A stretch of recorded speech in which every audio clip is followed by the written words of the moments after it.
Like Delphi High School has a bracketology club. Did you guys know that? No. They won the 2016 challenge, like the best bracketology. Nice. They're 39th. Okay, that's not bad. Yeah, hey, shout out to our friends at Delphi High School in Delphi, Indiana. They do a great job with their bracketology club. And if I had an opportunity, I need to start a bracketology club at the high school I work at. That's, first of all, you should. Second of all, I did not realize Delphi did that. I know. How cool is that, right? Yeah. 2016 champs. There you go. Beginning the next great generation of bracketologists at Delphi, Indiana. Love it. And here we go.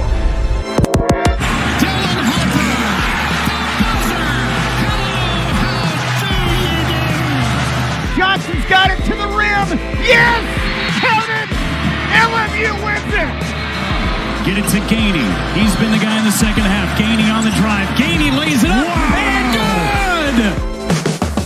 Hello, friends. Welcome back into the D1 and Done pod. This episode brought to you by the Mountain West SEC correspondents, and they are official, the benefactors of the pod, the Hagen Hall boys.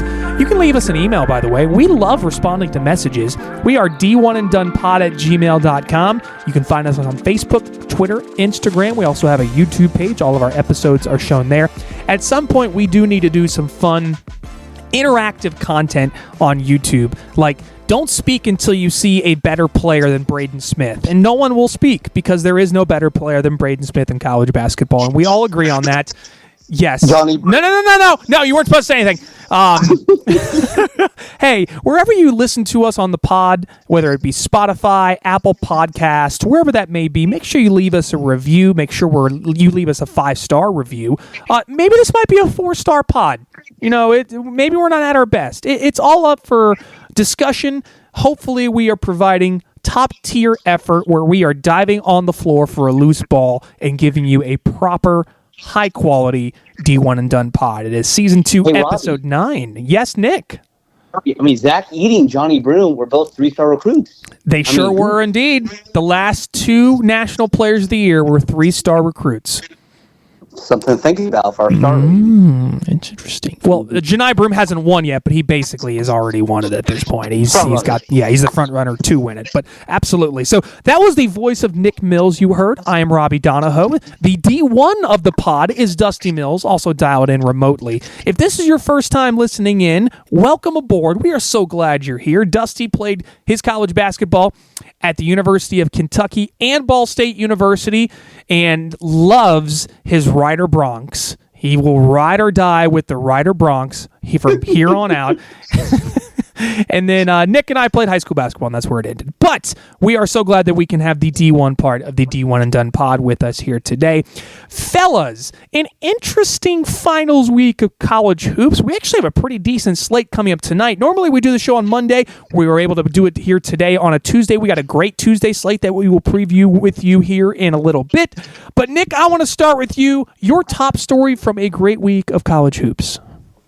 Yes, Robbie. Hello, everyone. My story is not in particular about this last week, which I will say that they are kind of connected. And Robbie, my top story for this week is the freshman renaissance we're having in college basketball. And the reason I say freshman renaissance, it's been a trend the last 5 years where there's been 2 things happening. One, a lot of top players have not been going to college basketball. Guys like Ronnie Holland, Dusty's guy, Jalen Green, Jonathan Kuminga, Scoot Henderson, the Thompson twins, so on and so on. So that's been a thing. And another thing is some of the freshmen come in top, one and done guys have not quite been top in talent. Like I'm trying to think of the top of my head. Is the last freshman one and done number 1 pick? Is it Zion? It might be Zion. You're right. I probably should look this up. I guess Paul is in there. The point being is we've not quite had a lot of Anthony Davises and Zions. It seems like recently. I think it's fair to say. Yes. That being said, freshmen are dominating all over college basketball right now. Oh, gosh. So I have no stats. I just list out freshmen who are playing great right now. Okay, just objectively. Cooper Flagg, Ace Bailey, Dylan Harper, Trey Johnson. Illinois guy, is it Kasparis? Yeah, Yakachonis, I believe his name is. Yeah, Yakachonis. Awesome guy. We've not talked about all of this pod yet. You guys in Illinois. Derek Queen at Maryland. Liam McNeely, the annoying white guy on UConn. They're becoming new UConn. crying white guys everyone hates. Well done. Boogie Fland, Will Riley, also at Illinois. Asa Newell at Georgia. Igor Denham at BYU. Oh, Denham's been good. Awesome. And the other Duke guys, Con Kneppel, and who's been a little shaky. Is it? By the way, these names are insane. By the way, is it? I say the Duke big man's name. Do you know? Hold on. It is Kaman Malak, I believe. Malak? I don't know. Malak. Yes. This is why we're a 4-star pod, Robbie. Okay.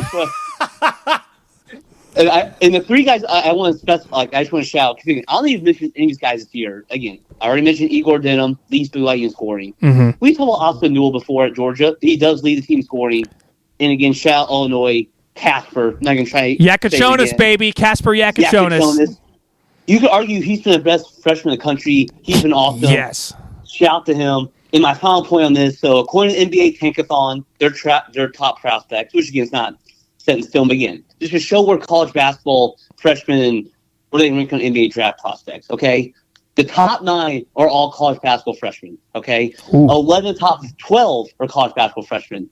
15 of the top 18 are college basketball freshmen. So, again, we did the NBA draft preview last year, and there's not many names people can recognize in college basketball, so I think it is so cool. The freshman renaissance is back.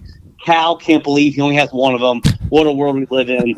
Shout out the young men out there who are not at war, who are fighting on the hardwood instead. Thank you. And thank you for your service, as always, for everything they do for college basketball. Yeah, it's very odd because we were talking about juniors and seniors all of last year, as you mentioned, and now this year it is going to be a real freshman surge because I think you mentioned the Thompson twins, you mentioned Scoot Henderson. Like, those are the kinds of names that kind of went to prep school / like gap year. Ron Holland, another one, absolutely.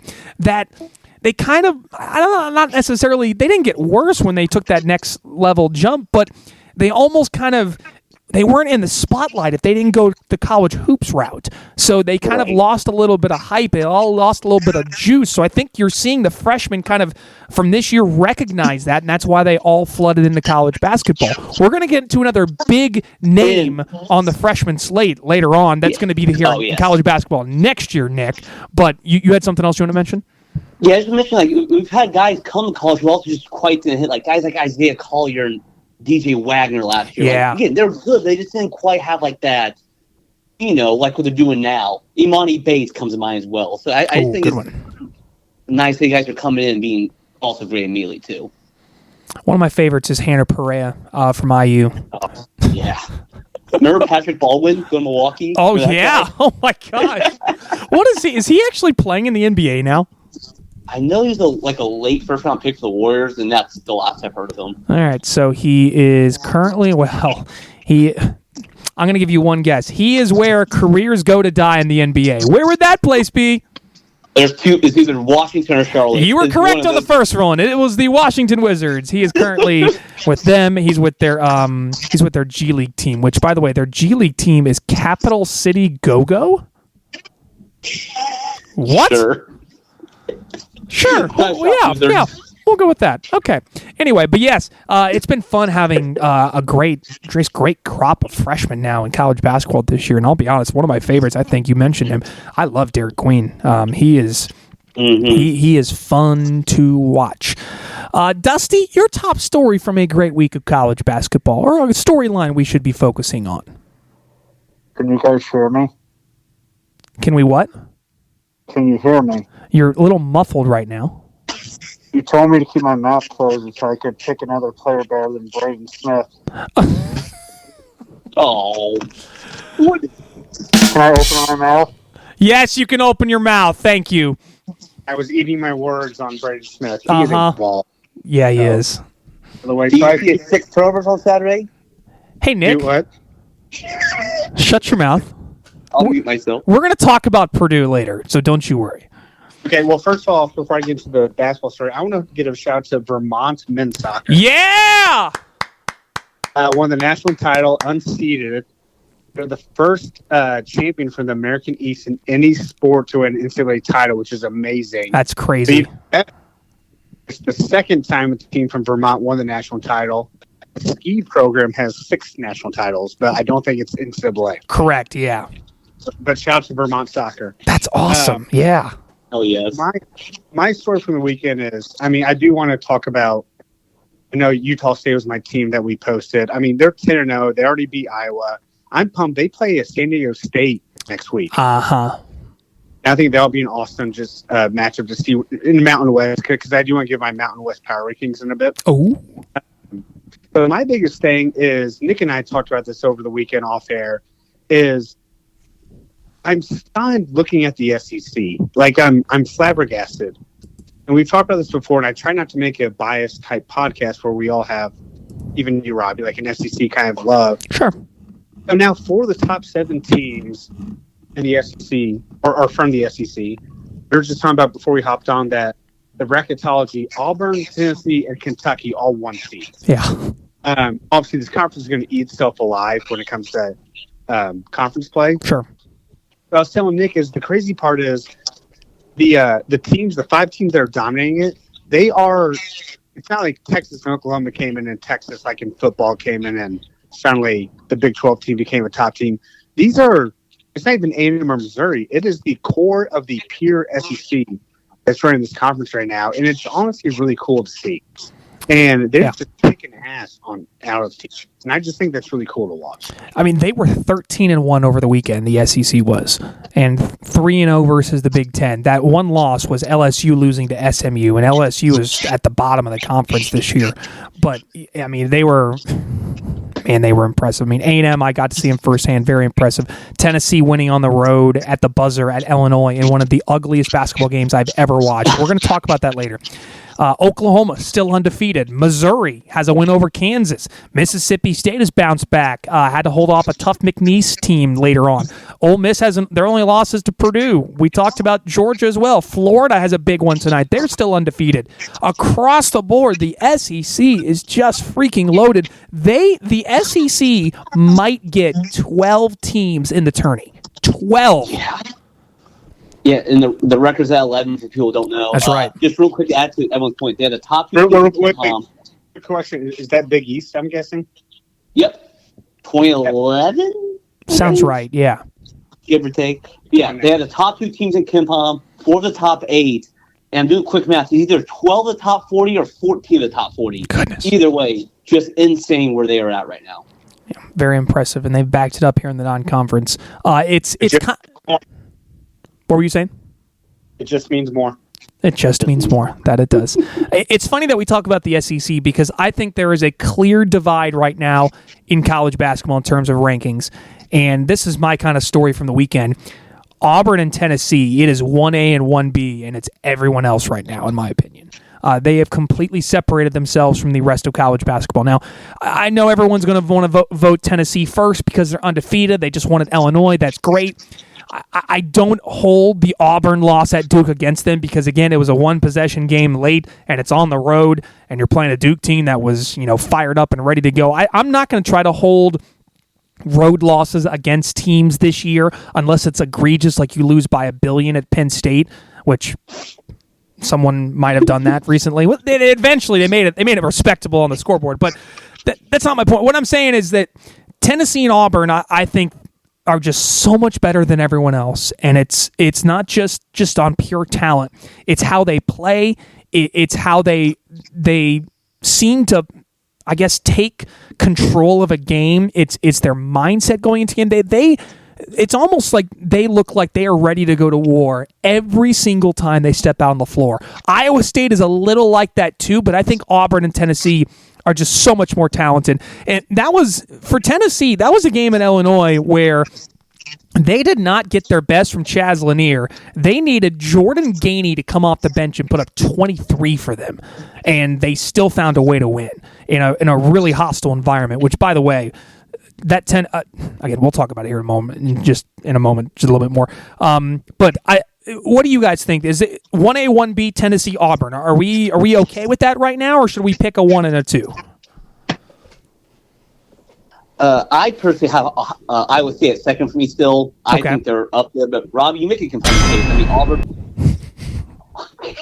Sorry, wrong one. Hold on, wrong one. I pressed the wrong button. Second intro. There we go. Sorry, that's not a lock. That's a take there.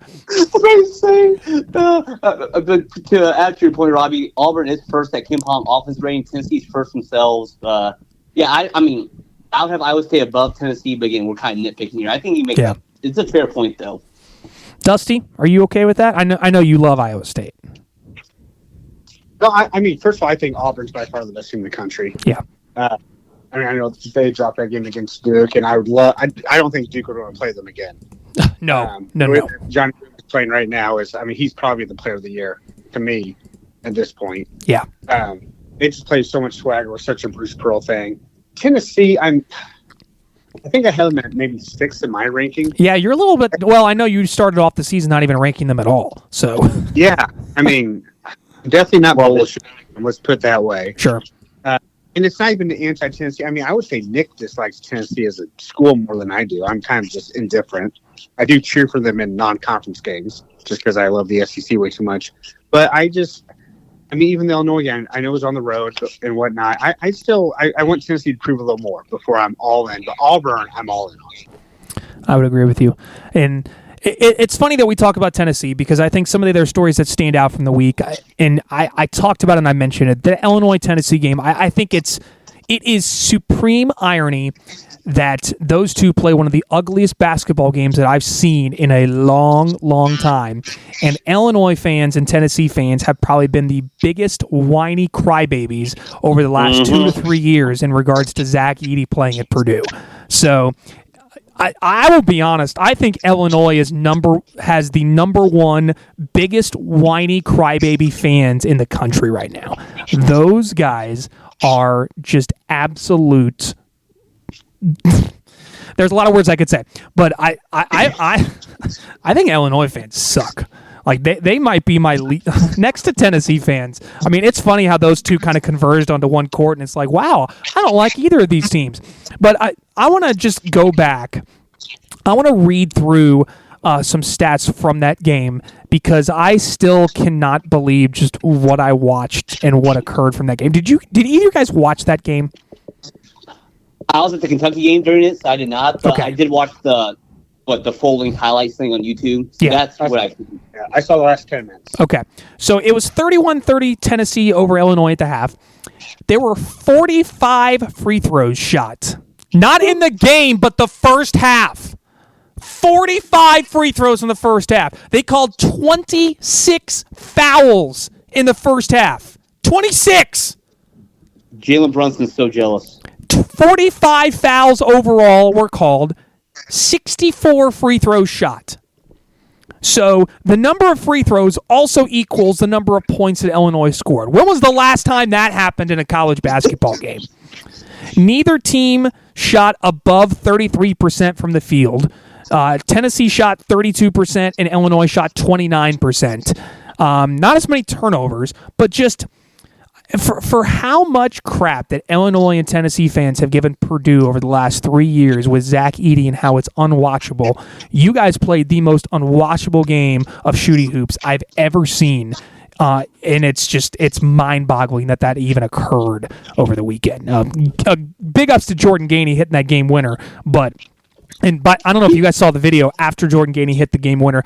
The Tennessee players kind of congregated and ran towards like the corner of the court, and there was an Illinois fan that actually pushed and shoved one of the Tennessee players that was just had his back to him, like just the epitome of Illinois fans. They think they're bigger than what they are, but in the grand scheme of things, Illinois, you've made one national championship game in 2005. It was your best team in program history, and you couldn't do anything with it. So. Robbie, just want to add two things. One, to your point, Ziegler and Lanier both fouled out this game. Yes, that too. I think Ziegler got 4 fouls quick, or maybe both did, honestly. And we're underselling how ugly this game is. It was fitting. Illinois' defense on that last possession was gross. They didn't turn it once. Stop the ball! Stop ball! Stop the basketball! Anyone went right down the court. It was a fitting end to this game, and Robbie, I'd agree. I did not know about the Crying Illini, so I started. Crying Illini, man. Sounds like they are right up there. the volunteer fans. Yeah, what's the first thing that you learn as a grade school basketball player when the ball is coming up the court in the fast break? Is who's got ball? Stop ball. And At apparently, least turn 'em. Yeah, do one turn. Yeah. What? Who's got trailer? Who's got trailer? Very niche inside joke. Shout Oh out. gosh. But again, Tennessee came away. Sometimes you got to win a rock fight. I understand it, but again, it's just very rich and very ironic. It came from those two programs and fan bases. The NCAA. Here's some more top stories from the week. The NCAA is talking about expanding the tournament to 72 or 76 teams. Thoughts? Gross. Nothing else to add. Hate Okay. it so much. Yep. Dusty? My thought, if that's what it takes to not make the power conferences make their own tournament, I'm fine with it. That's actually a good way of saying it. Yeah. If that ever happens, that's going to really, really make me sad. And a lot of I think it's perfect. I don't think you break. What's the word? Don't fix what's not broken. Yeah. They have a great setup, right? So, but obviously money's involved, so that's going to be the biggest thing. And if they see more revenue opportunities, they're going to take advantage of it. But as long as the Power 5 or Power 4, whatever the hell it is now, does not break off and do their own thing, you allow these, the Cinderella stories to happen. If they want to add, would that be 12 more teams? Then whatever, appease to it, and go from there. But I don't want it, but I understand it. And if it keeps the continuity, then I say go for it. Great way of putting it. AJ Dibansa was the big story of the week from last week, the number one overall recruit that reclassified into the class of 2025. Chose, hold on, let me check my notes. BYU? Yeah. AJ Dibansa, the number one overall prospect, chose the BYU Cougars as his destination of choice to play college basketball next year. He has spent the last year playing prep school basketball in Utah, but it was almost as if he is the poster child of what college basketball hype players are, because he was on First Take announcing that he was going to BYU while wearing a Red Bull hat. Like, it could not be more, hey, look at me, look at all the money I'm making with all these endorsement deals now, and now I'm going to make $7 million. It was reportedly making $7 million to play 1 year of college basketball. Isn't it also ironic that he chose Cougars but abstinence? Shout out Brandon Davies. It's a great question. Shout out Brandon Davies, indeed. Yeah. And then Jeff Teague had a great take later in a pod. Is I could take 1 year of being celibate and not drinking to make $7 million. Jeff Teague, no one actually believes that you could actually do that. Let's be honest. Yeah, Jeff Teague. He actually had a different quote, but you don't want to say that on the pod. No, I don't want to say that. No. Yeah, but just real quick, in advance on the player, like, he's like not just any number one overall recruit. He's very, very highly touted. Yes. A lot of KD comparisons, and like you mentioned, the Red Bull thing. First of all, it's hilarious because caffeine's not allowed at Brigham Young University. Very much so. Second of all, it's the elephant in the room. Can a top prospect handle all the, rules at BYU? It's going to be very interesting to see if he can handle that. They're going to bend a lot of rules for him, I think. And it's not going to be on the surface, but there's going to be some stuff going on underneath everything that we won't know about until probably underneath later on. But it's fascinating that we have gotten to a point where the top prospect is going to get paid $7 million to play college basketball in Provo, Utah. Oh boy. You got to also argue too. Like, people talk about like the NIL was going to make the blue bloods bluer. I don't know. Maybe this is the one positive. Maybe start getting schools like BYU and others can start just ponying it for top players. Yeah, you wonder if it's going to level the playing field or it's just going to over enhance the schools that have had that money dormant for a while, like an SMU. Is SMU going to come out of the woodwork and start becoming a superpower with all their rich Dallas alums? We don't know. At some point, the NCAA would be awesome if they actually would get off their behinds and do something about NIL. But as you know, they're usually very, very fast to be able to make changes to the ever-changing landscape of college athletics. So don't hold your breath on that one. Other stories from the week. Dylan Harper is the real deal, as Nick said, hit a game winner to defeat Seton Hall at home. Very a la another Harper that may or may not have played against another team in that building that won on a game-winning buzzer beater that we're not going to talk about. Cincinnati, how about Nick's Bearcats? Big win over X. Dan Skillings. Had to have it. Dan Skillings back, and Bearcats had to have that one. It pains me to say, but UConn might be a wagon. They looked great against Gonzaga. Playing at Madison Square Garden over the weekend, they looked fantastic. West Virginia might be in a little bit of trouble, losing Tucker DeVries indefinitely to an injury. We talked about Auburn. Nick, since you had my boots on the ground, I want to hear about Kentucky-Louisville and the atmosphere and what that was like being in Lexington this past Saturday. Yeah, first of all, see my dad going down there, went south. First of all, for people who don't know, like my dad's from Kentucky. That's kind of how we all became Kentucky fans. Yada yada yada. So I was there with him. It was an awesome crowd. Also, it was Pope's first game versus Louisville. It was a rejuvenated crowd. Awesome atmosphere. And I know Billis apparently made a comment like it's the best he's heard in years. That might be true. Could be. I do push back a little. The crowd was still bringing it at the end of Calipari's era. Like, oh, sure. I was with King State 2 ago, and it was rocking in there.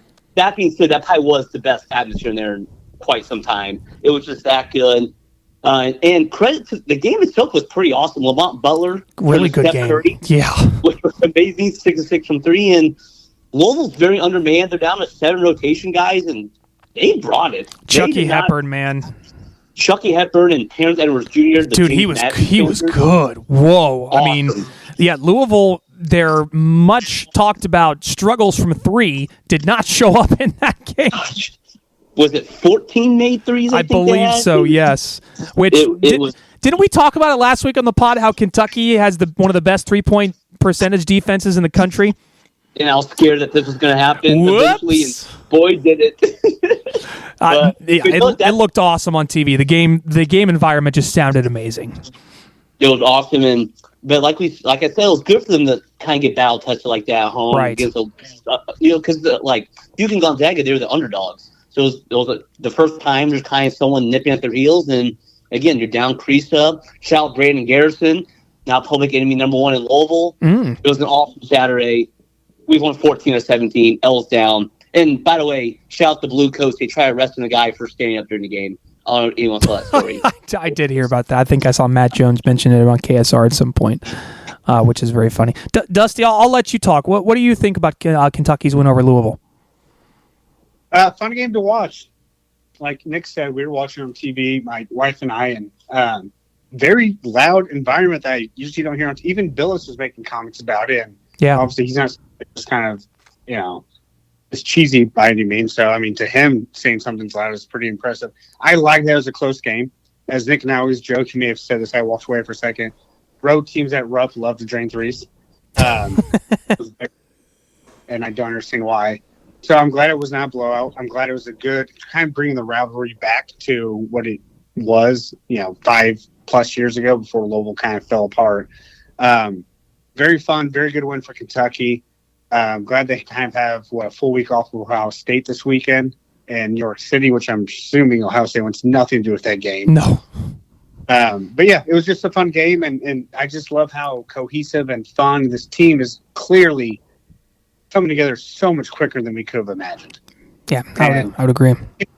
My top 25, it's like, okay, I'm putting Kentucky at number 2 or 3. It's like I don't want to be biased, but who else are you going to put above them besides Auburn? Sure. And yeah, I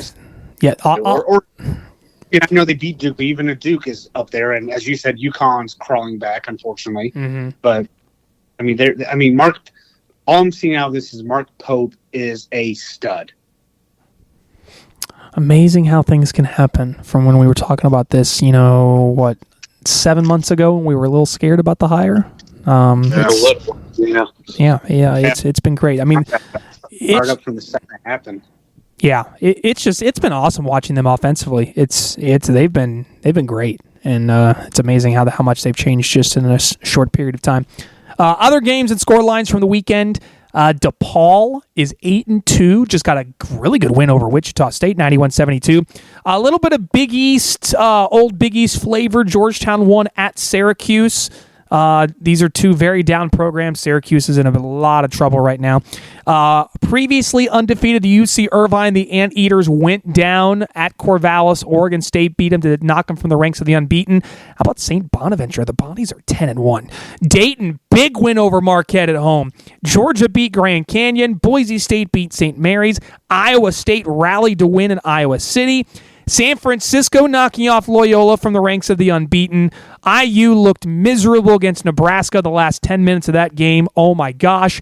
And then, if you want to talk about another crazy game, Arkansas State and UAB. This might not be on your radar per se, but we all remember. So Arkansas State coming off that win at Memphis. It was a big one on their resume.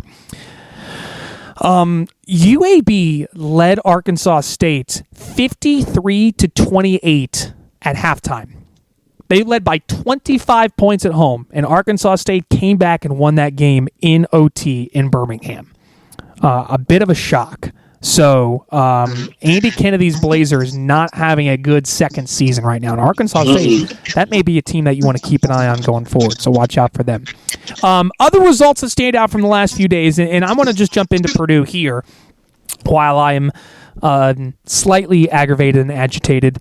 I will be frank and be honest. So I had boots on the ground with First Lady of the Pod, Kelly, and a couple of my really good pals, Randy and Dan, at Gamebridge Fieldhouse for Purdue and Texas A&M. And this pains me to say it. I think Purdue's kind of a soft team this year. And I think the more and more that I watch them play against really physical teams, the more I don't know if they're tough enough to hang with those kinds of teams. And that's what really, really worries me going into the Big Ten this year is there's a lot of Big Ten teams that are very, very physical. I'll just run like Michigan State, Penn State was super physical. Maryland was physical. Rutgers has been.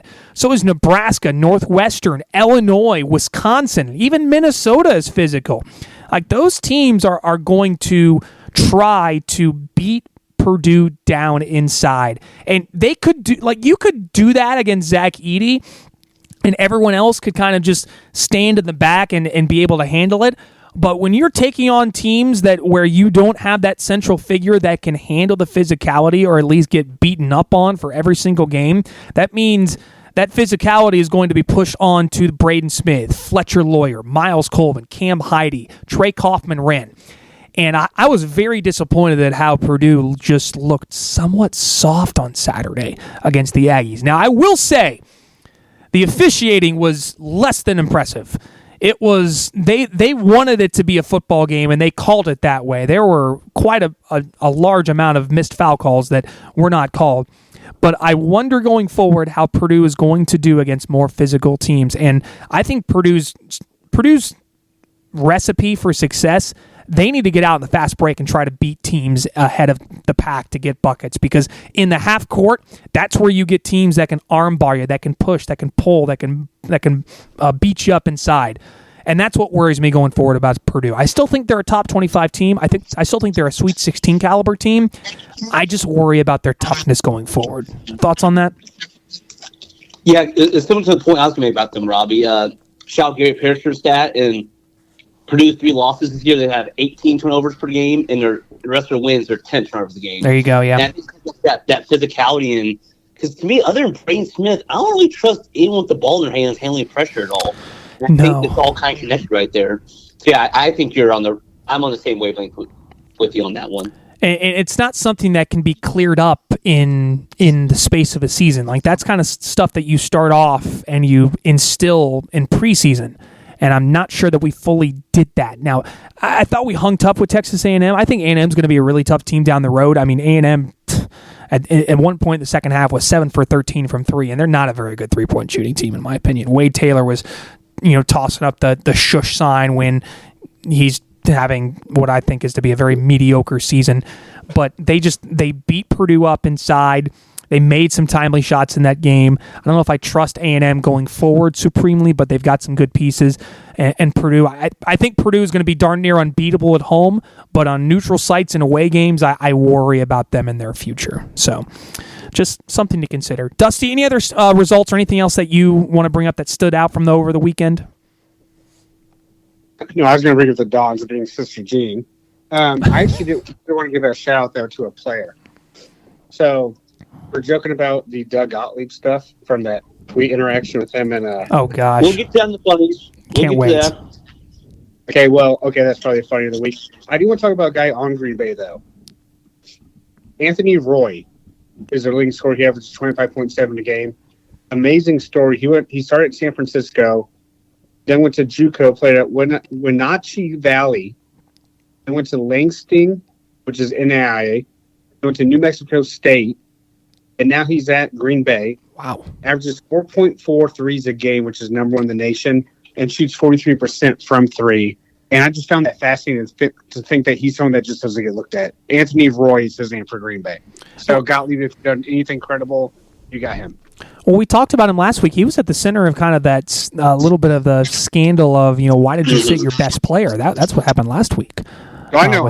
Yeah. I want to keep his the credit that he deserves, not the people around him. I agree. And again, as Nick mentioned, we're going to talk about Green Bay later. Nick, any other results from the weekend that stand out for you? Yeah, two things. Dusty's talking about players. We keep mentioning Broom. I just saw a stat that I wanted to shout out. Only 3 times this year in men's division in basketball has a player had 20 points, 15 rebounds, and 5 assists. All 3 of his games are Janai Broom. So shout out to him. He's having a monster year. Me and Dusty are wrong on Braden Smith. I think Robbie, fair to say you may have been a little wrong on Janai Broom. Yes, I will be willing to walk back that a little bit. But hey, we're all learning together. That's right. Braden Smith, he's the dog. But the result I really want to talk about is, to me, I think maybe the most fascinating team in the country has Memphis, who got the win over at Clemson, 87-82. Memphis has 4 quad 1 wins, which is second only to Auburn. Jeez, I didn't know that. Yeah, which I think is very noteworthy. And what makes Memphis interesting is, first of all, they have Virginia and the Mississippi schools coming up. And 2 things interesting about them. One, will they do what they did last year? Good non-conference, but again, the Americans worse this year. Yeah. If they give some back, they lose a couple games, they can play themselves out of the tournament, which again, is worse than they did last year. So see what Memphis does. And the other weird thing about Memphis is, so they're 12 of 25 from 3, okay? And their trio of Tyrese Hunter, Colby Rogers, and PJ Haggerty. None of them are known for 3-point shooters. But this year on the 3, they are combined 70 of 151 from 3. 46% from 3.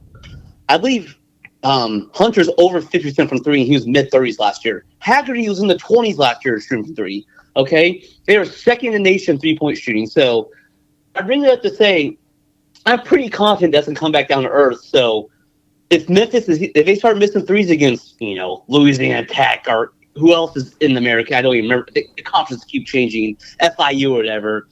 I'm very nervous they can start giving some back. So I own that from Memphis. Again, there's just a fascinating resume.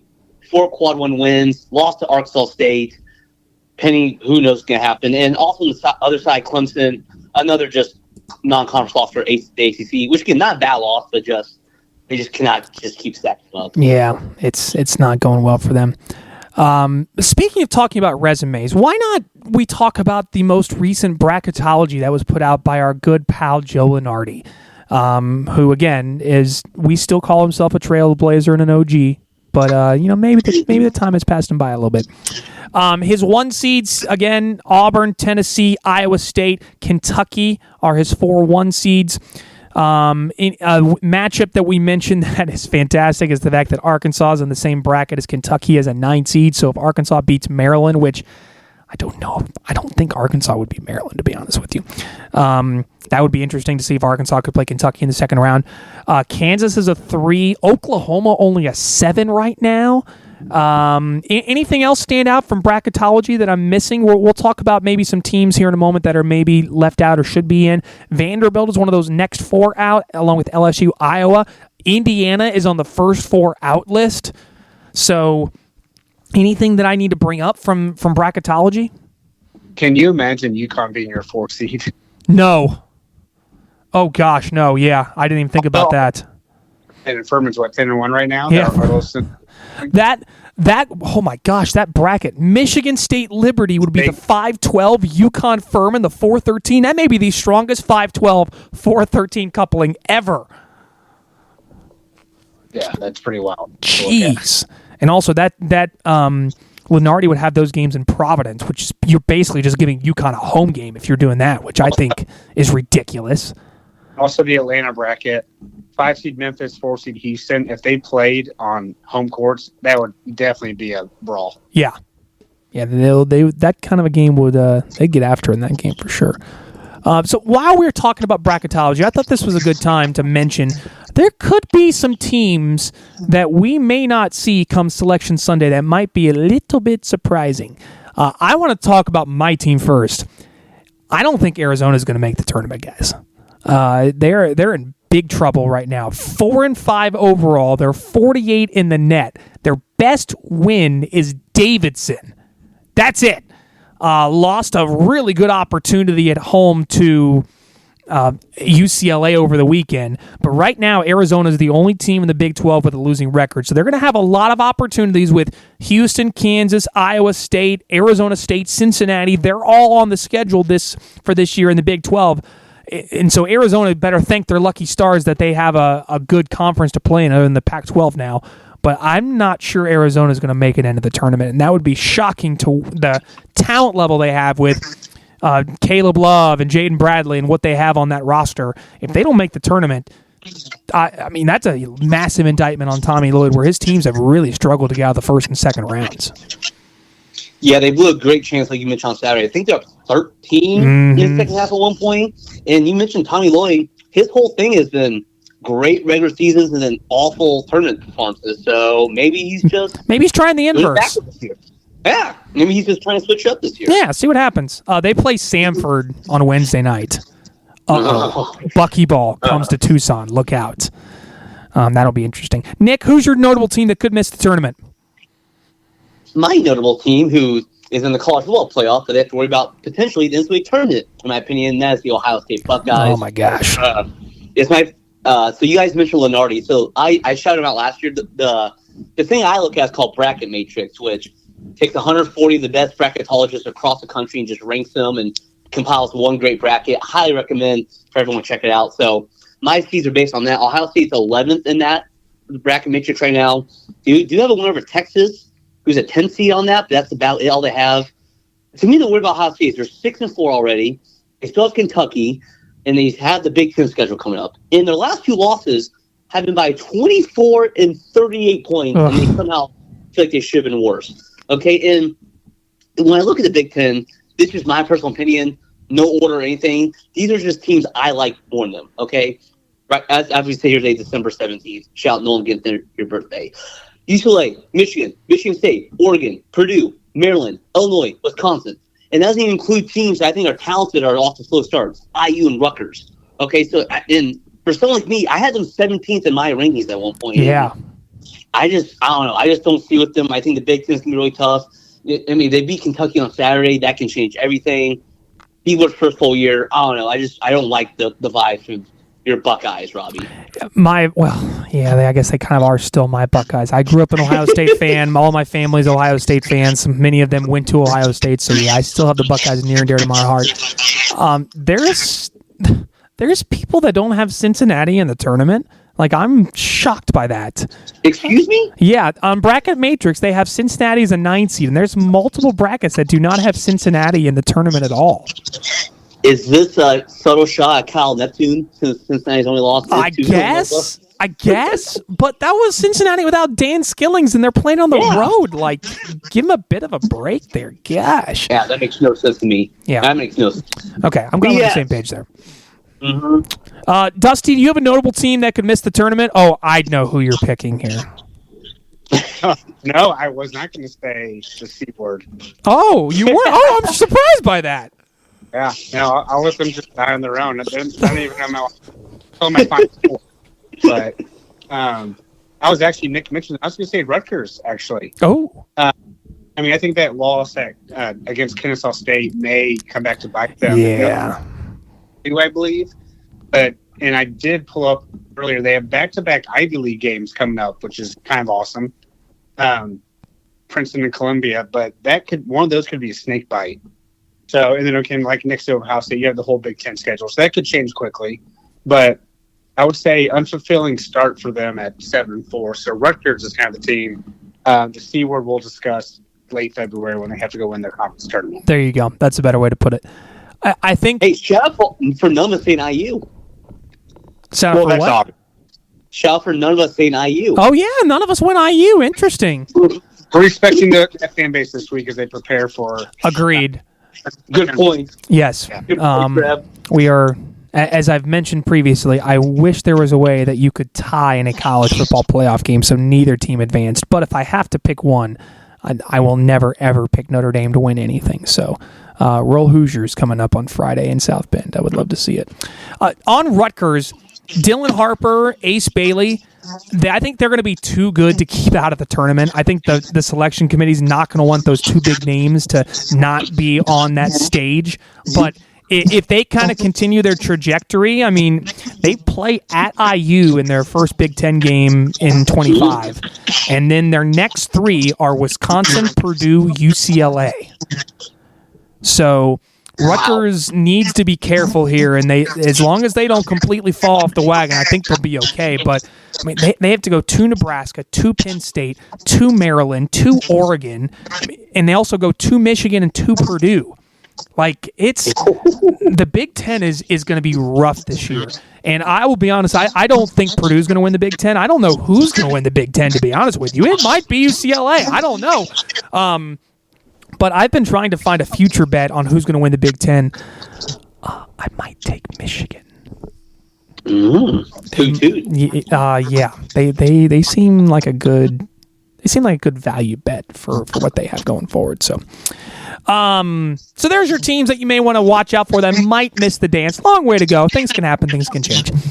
Your upcoming schedule tonight is a really good slate of games, y'all. We got DePaul at St. John's. The best one is going to be North Carolina, Florida, and Charlotte. The Tar Heels have to win tonight. Have to. I don't know if there's a must-win game more than that one with how bad the ACC has been lately. They need to have a primary and marquee victory, which we're going to talk about North Carolina a little bit later with our speak pipe. So heads up for that. George Mason at Duke, Clemson, South Carolina. Winthrop goes to Florida State. Central Michigan. Screw you, Chips. You're at Mississippi State. Seton Hall, Villanova. UNLV's at Dayton. Look out, Flyers. UNLV's frisky. Drake is playing Kansas State and Kansas City, so Drake's putting their undefeated record on the line against the Wildcats. And then, can Utah State continue to remain perfect? They play UC San Diego, a 9-2 team coming up tonight in Logan. Wednesday, Creighton's at Georgetown, Xavier's at UConn, Miami, Ohio's at Vermont, Memphis at Virginia, San Francisco at Bradley, Butler goes to Marquette. In the biggest head-scratcher game of the week, Alabama legitimately is playing at North Dakota. Excuse me? That is actually happening. Yes. Look it up. What's the point? I don't know, unless that they have some. But no, they don't have anything else they're doing out there. Why are you going to North Dakota, guys? Is that where Grant Nelson played? Maybe that's why they're doing it, is for Grant Nelson. That's the only thing I can think of. That's a great point. Yeah, because he's I thought he was from. Did he play at South Dakota or North Dakota State? North Dakota State. Okay. Yeah, maybe they're doing like a trip for him as a kind of like a thank you for being on the team then. That's a great. I didn't think about that. Good call. It's still not in the same school though. Yeah, he's from Devil's Lake, North Dakota. So yeah, that must be the reason why they're doing that, is for him. That's good thinking there, Nate Oates. I like that. Oklahoma, Michigan, and Charlotte. Samford at Arizona. We mentioned that one could be a trouble spot for the Wildcats at home.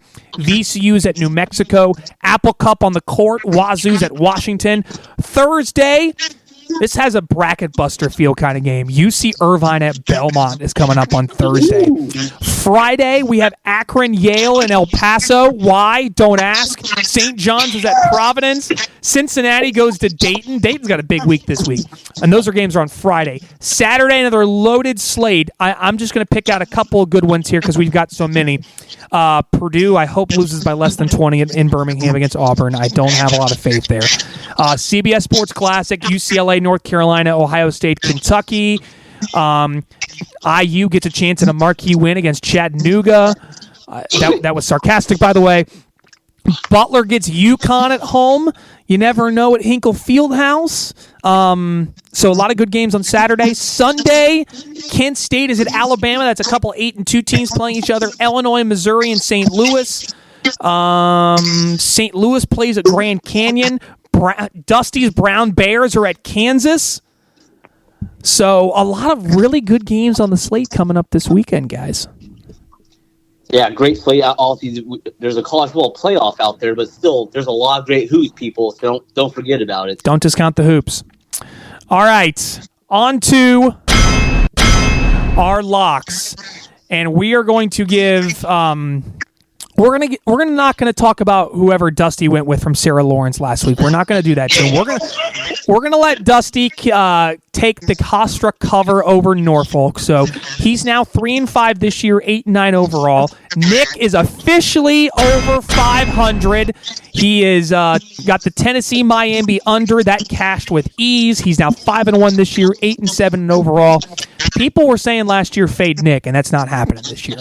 I'm like Peyton Manning, Robbie. Just a rough rookie year is all he needed. That's right. Well, I guess you could call me Will Levis because I had a great first year and the second year not going so well because, my gosh, Central Michigan, that was a debacle. Central Michigan, 1.5-point underdogs, and they lose by 17. Oof.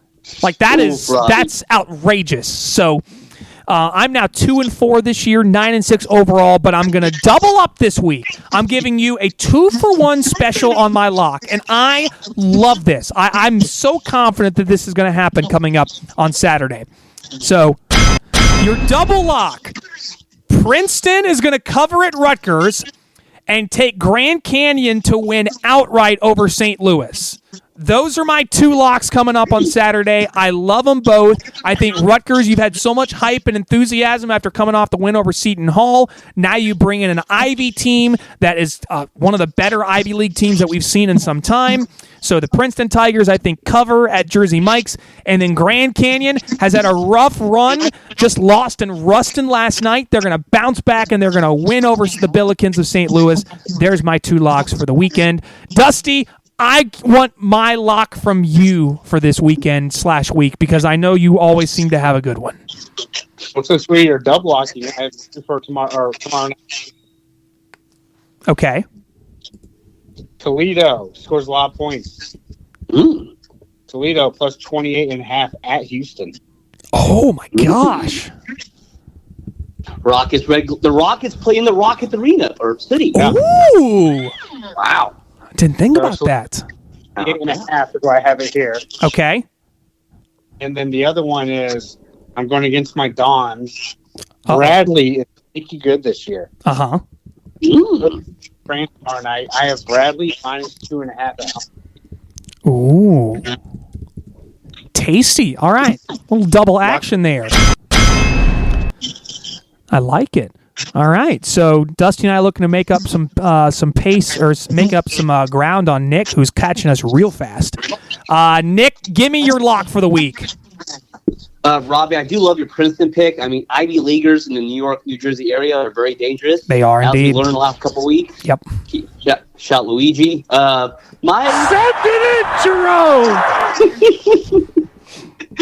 Speaking of things I love, the team I've been hyping up since our first pod of the year, the Cincinnati Bearcats. And by the way, Robbie, that game's actually neutral sites against Dayton. Oh, it's neutral. Oh. At least according to Cincinnati sites. So okay. Take that for what it's worth. I'll double check that. Please do, Robbie. We're not amateur hour around here. Thank you. No. But I think Dayton come off a big win in Cincinnati, looking to just keep getting wins together. I like them cover against Dayton on Friday night to get a little kickoff to the weekend. Dan, I just want to go this. Speaking of Dayton, the A10, we're an A10 pod. Yep. I don't know if this is a future. I'm not even sure. I'm locking in now. 3 teams to the A10 this year. Locking in. Oh, I love that. 3 tricks.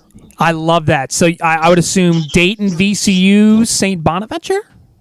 Mm-hmm. Or maybe Loyola? Rhode Island Rhode Island can get there too? I think 3 of them will get in. And surely one of them will win the tournament. I think Dayton's pretty much an at-large at this point. Yeah. So shout out Woj, too. Love that. Great call. By the way, that Cincinnati-Dayton game is at that Heritage Bank Center in Cincinnati.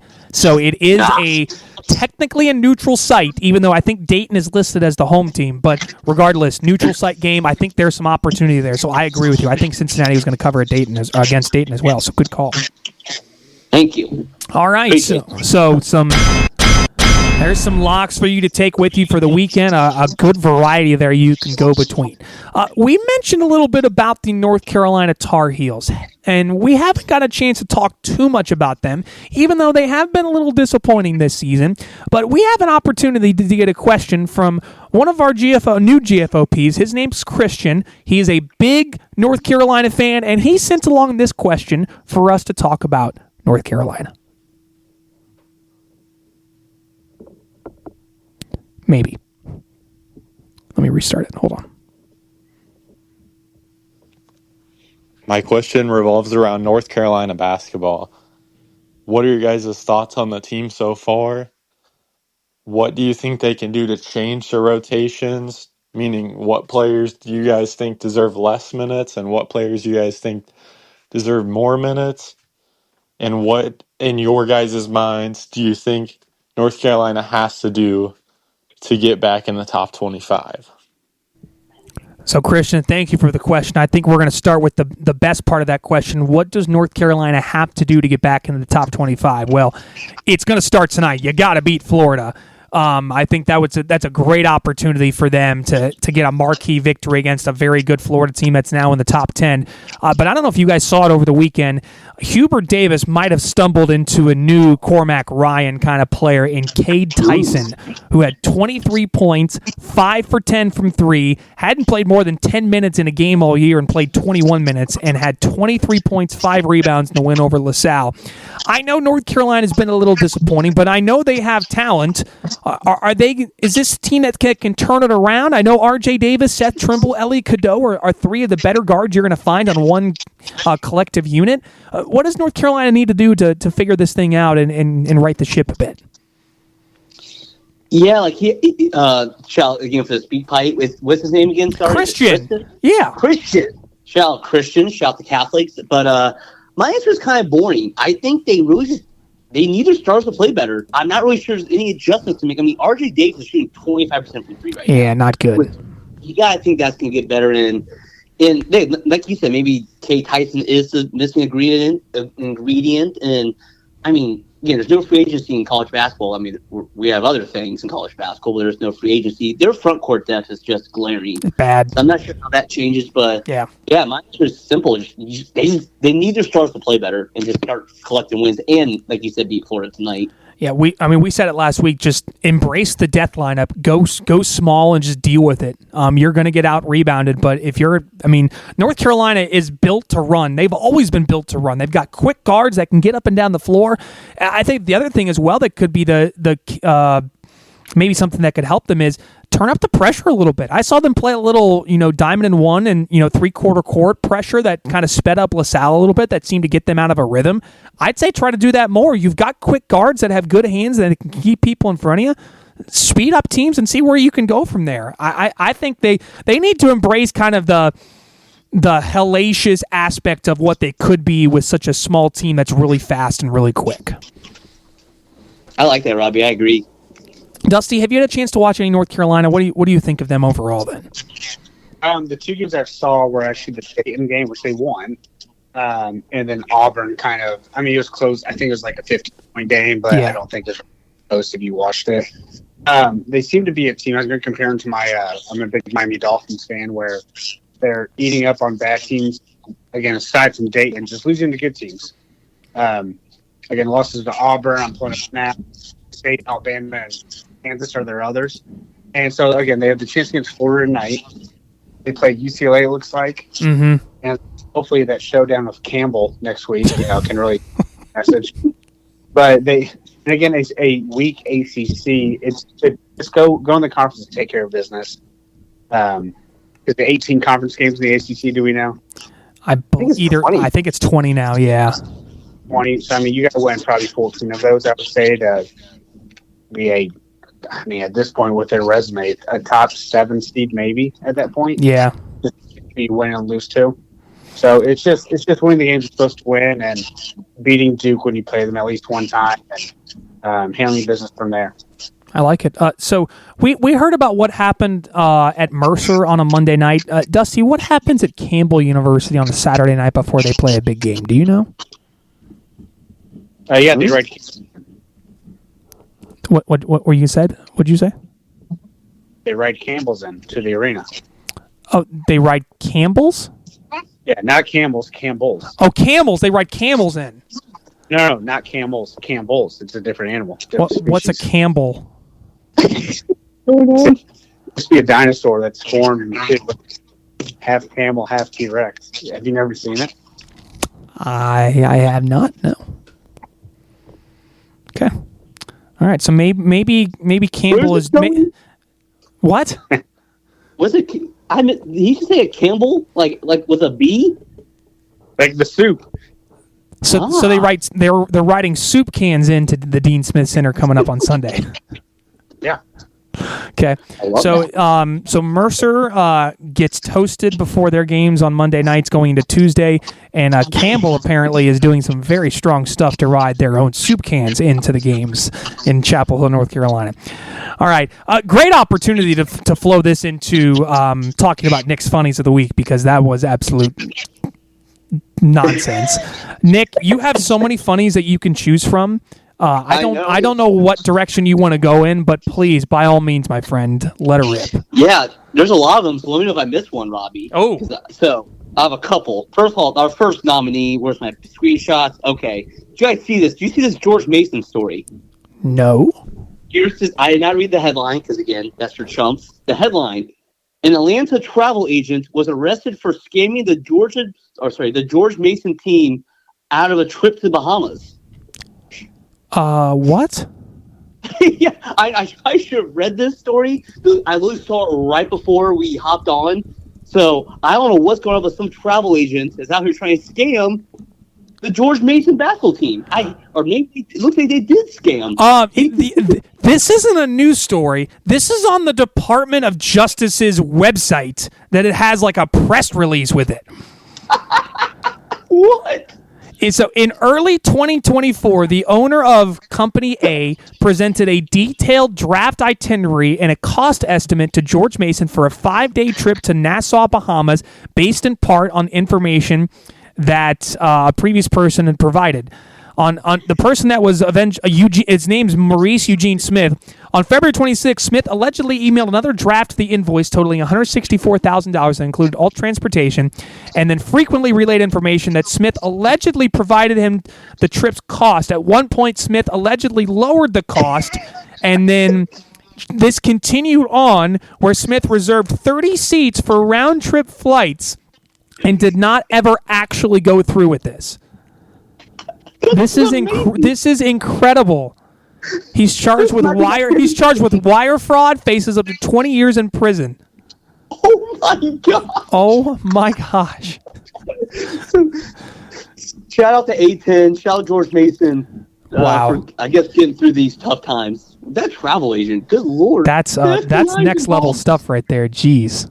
Okay. So, wow, that's a really good first nominee. So we have that. Hard to beat that. How do you top that? Clemson, Memphis. Did you guys see this to start the game? So Clemson is on break right now. So their student section was empty originally. I want to know why. I couldn't find out why.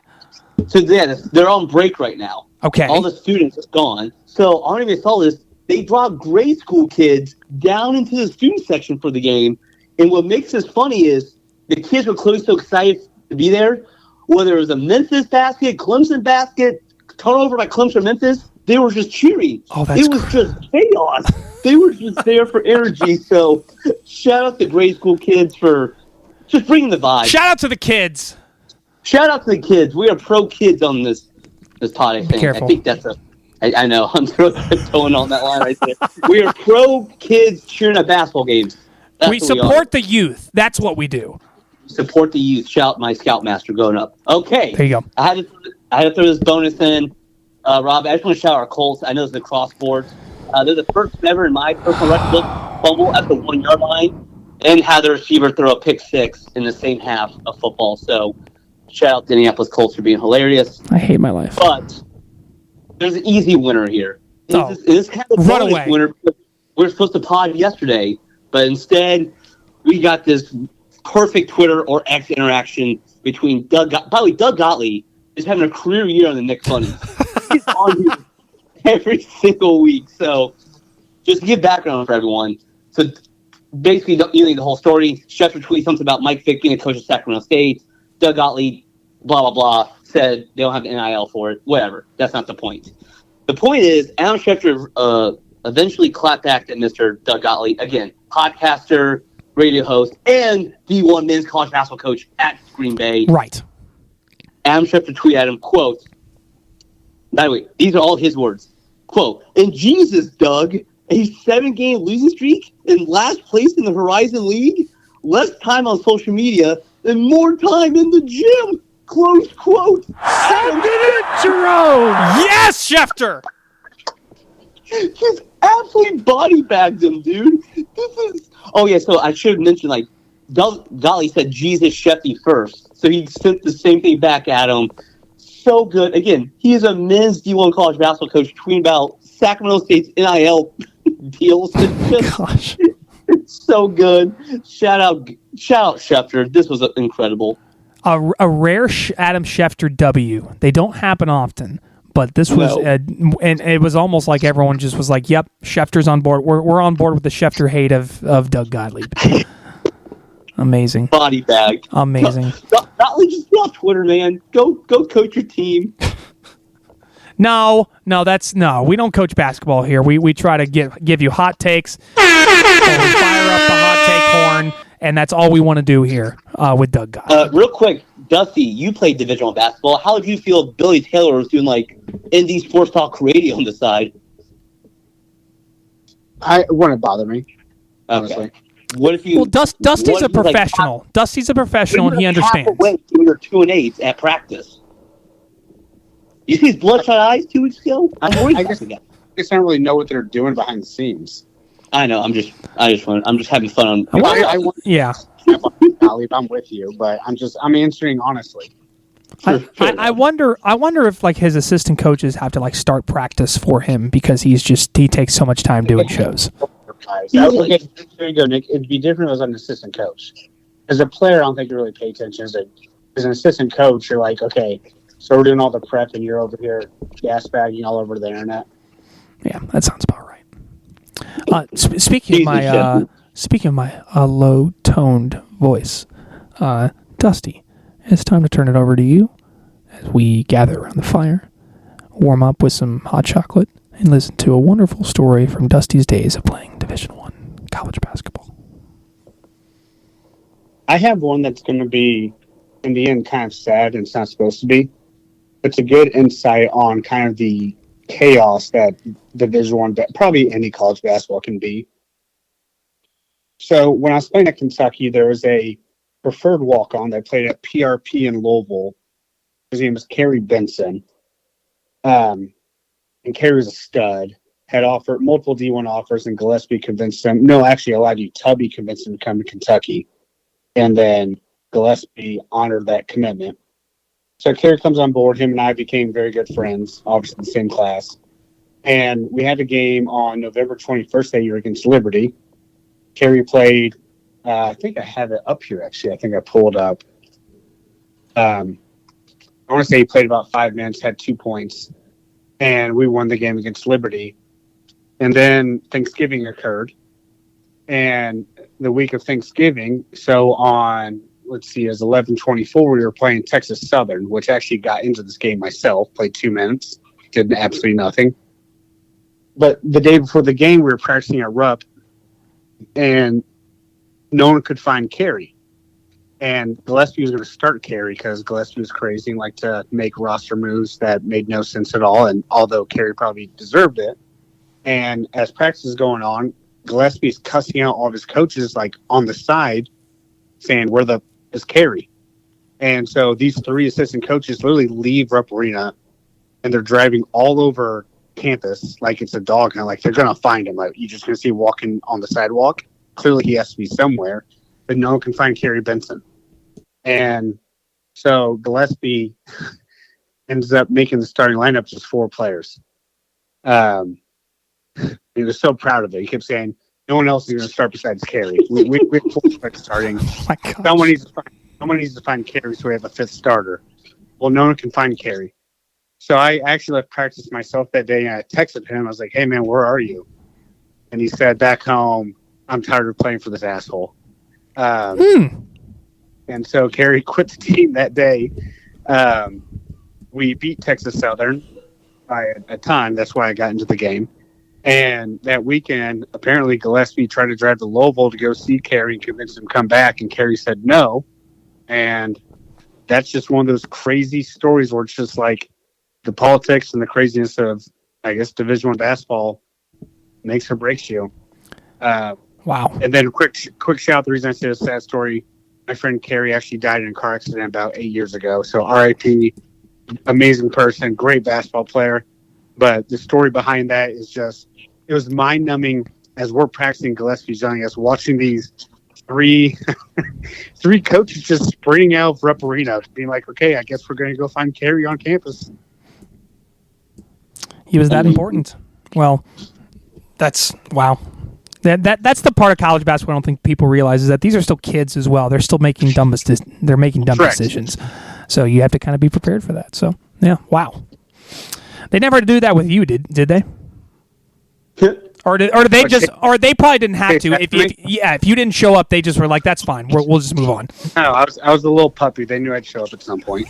But shout out Billy Gillespie for going full like Hoosiers. Like, my 4 guys are on the court. Yeah, my team's on the floor. They're on the floor. That's my starting lineup, sir. That's great. I respect that. Well done, Billy Clyde. Fantastic.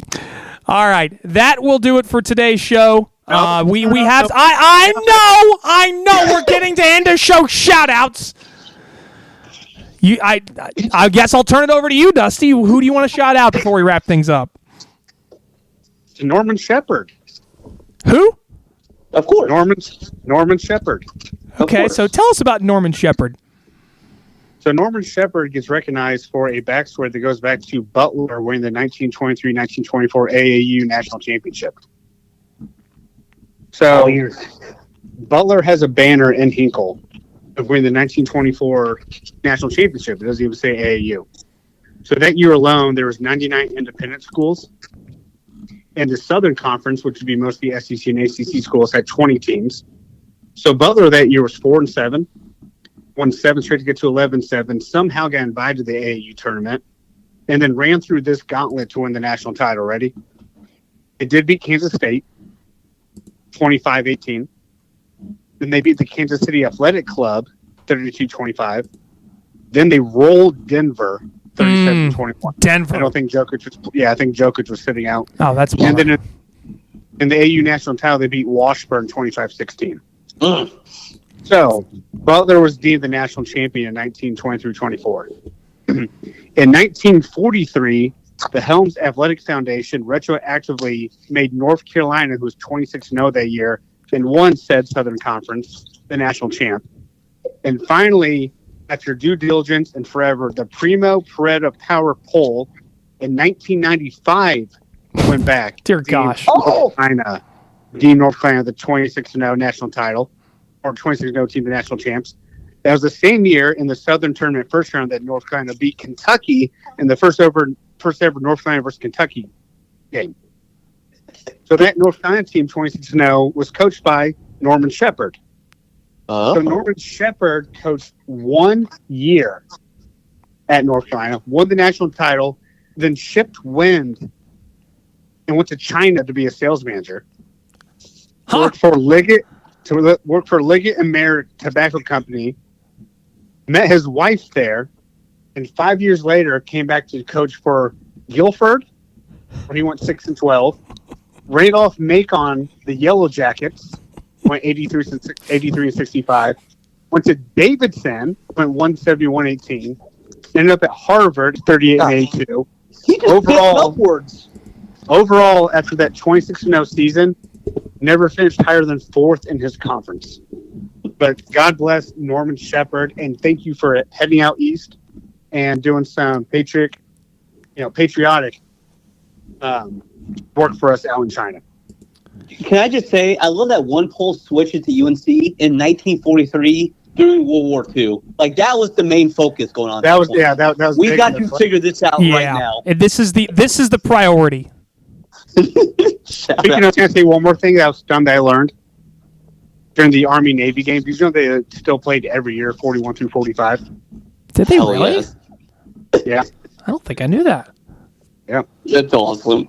Hey, we respect the troops on this pod. How much of an awful soldier were you if you got to play in that game? If they're like, you can just stay here and play football. We don't need you. But also, what a flex from Norman Shepherd. Goes 26-0. It's like, yeah, I've done enough basketball coaching. I'm good. 1 year, I'm out. Yep. Hang to China. Yeah. Just tells it back. China. In the 20s. China. China. That's Nick, how are you going to top that shout out? Shout out, we are a basketball pod, so I'm going to go with someone who went full Wilt Chamberlain this past week. Shout out Lindsay Phillips. She went full Wilt Chamberlain, is all I'm going to say. Shout out. Oh. It's not. Good night. It's not Lindsay. Is it not? No. It's a different name. Oh, I got to get this right. No. You got it right. Don't look it up. 100 men. Let's see. Yeah, please. Lily, are you sure you should be looking this up? Lily Not Phillips. Google this on your work computer. Yeah. Lily Phillips. Wow. There's a couple different links on here. Shout Lily Phillips. Shout Wilt Chamberlain. Oh, Lily Wall's on video. Oh boy. Who's your shout, Robbie?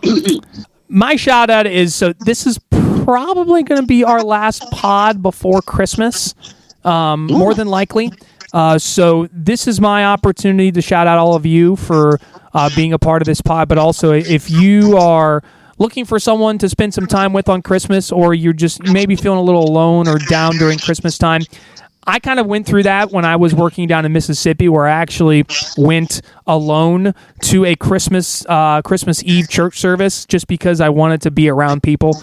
And this is the time of year where you want to spend time with friends and family. So if you are going through one of those times, hey, shoot me an email, d1anddonepod@gmail.com, and I want to try to at least perk you up, help you have a good day if you're going through some tough times. And I hope things get better for you if you are listening to this. So speaking of family, his brother Bo took over him at North Carolina. #nepotism. I don't have a way to mute you, by the way. And his other two brothers, Carlisle and Alex, played at North Carolina. #nepotism. Right. Happy holidays. So that is going to do it. Sorry, Lily, put your name wrong. That is going to do it for today's episode of the D1 and Done pod. This has completely went off the rails, and I have no way of keeping it on the tracks. So I'm just going to end here. You all have a wonderful holiday season. Please enjoy some time with friends and family. For Dusty, for Nick, I'm Robbie. Thanks for listening to the D1 and Done pod, and we'll see you next time.